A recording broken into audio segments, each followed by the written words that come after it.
Hello everyone, this is Dennis King for Africa Connect. Today we have a very special guest. We have Ali from Big Brother who blessed us with your presence. It's a real pleasure to meet you. How are you It's doing? great to meet you too. I'm great. How are you? I'm good, thank you. So basically, most of the people know it from Big Brother. We're gonna start talking about it. Yeah. We met him unfortunately because we got evicted. So Yeah. I wanna ask you, like, how do you feel about that? Funny enough, I'm happy. Yeah, I'm happy. I'm glad. I think I started to miss my life. Okay. I started to miss my family, and yeah, I'm content. I think I was there for a period I was meant to be there for. Yeah.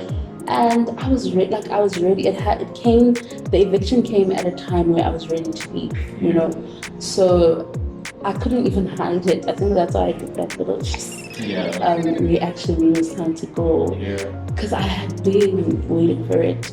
I think going in the house, I told myself that I would not voluntarily exit, and the only way I would leave was through an eviction, and that happened. So yeah, because a lot of people were surprised that you didn't react in a way most people would Yeah. in a case like that. So you're basically telling us that you were ready for it and you Yeah. prepared yourself for this moment. Yeah. So did you see that coming?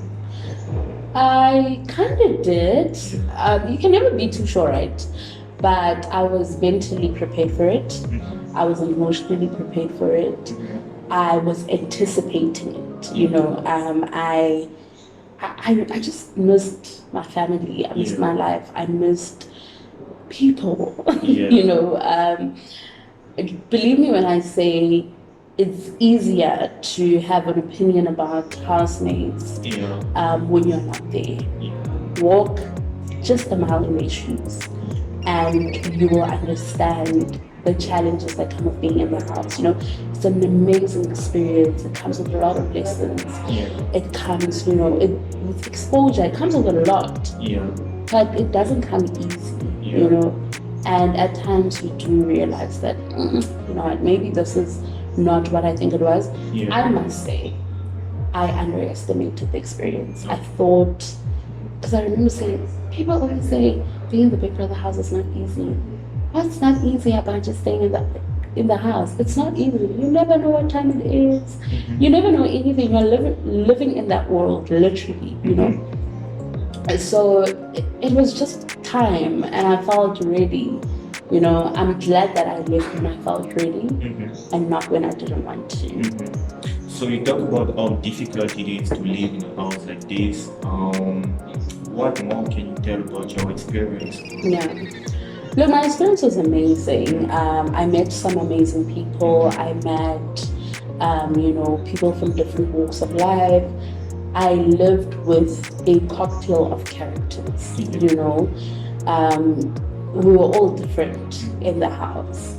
I think everyone came with, a different twist, a different personality, different interests, different capabilities, for example.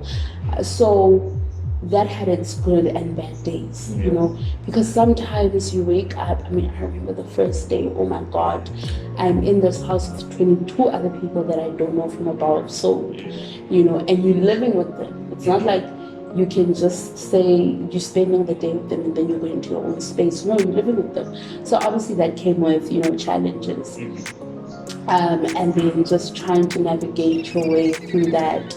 And then there were different dynamics to consider as well. There was age, there was interest, there was gender, there was preferences, So just trying to navigate through all of that and making it work did come with its own things. So I can imagine it was a pretty overwhelming experience. Especially like dealing with so many characters, like not knowing each other. And how was it for you, like dealing with so many different people on a daily basis? So it was it was interesting. I think no day was ever the same. We would hate each other today and love each other tomorrow, we would fight. I think I was one person that would be involved in a lot of arguments, for example. Well, not a lot, but when I got to it, I got into it, you know. And as a result, I think that created a narrative about me that is not true, you know. So I think even coming out of the house, I am going to face dealing with a narrative versus the truth, you know, or versus my truth. So it was very interesting, but I would not take anything away from that experience because it taught me so much about myself as an individual as well. It taught me that I could, you know, form strong bonds with people referred to as my 2000 right now, you know. It taught me that I am also very comfortable in my own skin and who I am as an individual. You mentioned the fact that when you're inside, people can perceive you in a particular way. So what was it for you, like coming out of this experience and like realizing how people might perceive you? I think more than anything, it's coming out and seeing that people are perceiving you as this foodie. Actually, not a foodie, a pig, for lack of a better word. You know, like you're this big girl, you love food, you're always eating, and then I look and sit at the reality and the truth and realize that, but that's not true. You know, I cooked maybe once or twice a week as per the roster. I have two full meals a day. I snack in between. But because there's a narrative that has been driven about she's a big girl, so naturally big girls eat a lot, then she's part of them. You know, she's got snacks, eating habits, she fights for food, she does this. And even in the facts that had to do with food, like for instance, there was the steak situation or cheese. It's never about the actual food, it's about the principle. You know, you live in a house full of people, you can't be hiding food. Why do you expect everyone else to eat? We're out of groceries. You know, we're trying to cook for everyone and you're out here hiding groceries. You eat steak. The house, majority of the housemates feel that we're going to lose this wager. You know, we have 20% left of the wager that we are bagging on, and then you eat the very steak that will cost us this 20%, and your reason is, yeah, well, I might not even be here next week. The principle, you're being inconsiderate, being selfish, you know, but because of how a person looks and the narrative that is being driven, they will think that I was actually fighting for food when I was not. You know, the moment I eat, people will take screenshots. Because I eat when everyone else is eating. I cook for the whole house sometimes.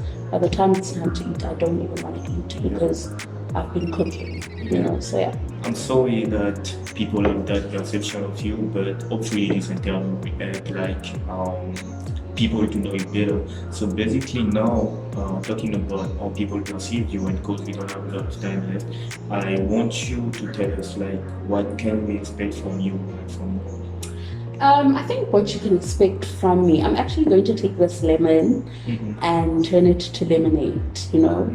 I'm actually, because when I was in the house, I was thinking, maybe I should venture into, you know, catering, culinary, cooking and stuff.